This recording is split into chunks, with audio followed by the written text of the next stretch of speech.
I was just asking her, she's in high school, thinking about going to college. I was asking what she wants to do, and she said, I'm thinking about medicine, but it's a very long road. I said, yes, it is a very long road.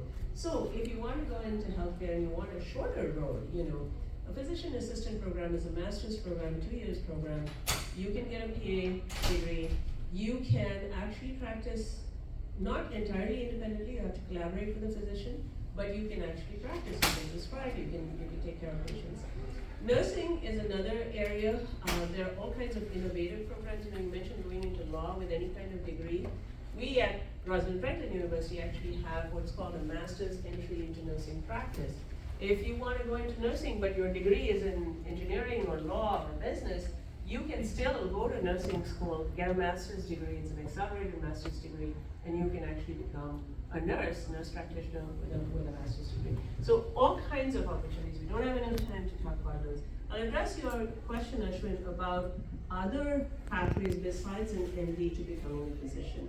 So there is this thing called a DO program. It's a Doctor of Osteopathy. And for people who are from India or from other countries, this degree does not exist. This is a uniquely American degree.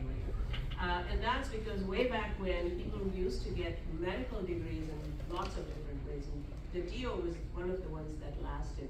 It is also a 4-year program. It's not quite as competitive as it is to get into an MD granting institution. But once you get your DO degree, you can actually go into a residency and you can, in fact, practice in whatever field you want to practice in.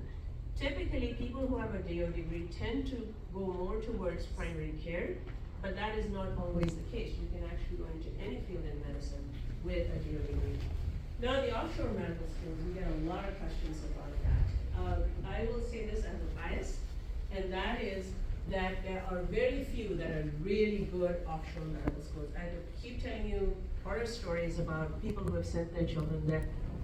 A very close friend of ours, Assamese family, sent their daughter to one of the Caribbean schools, had a very bad outcome. We have another friend whose son went to a Caribbean school and actually had a very bad outcome from them, actually died.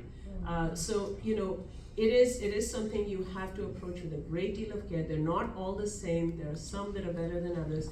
They also cost an arm and a leg. They are very, very expensive. Medical school in general can be expensive, but the offshore schools are superbly expensive.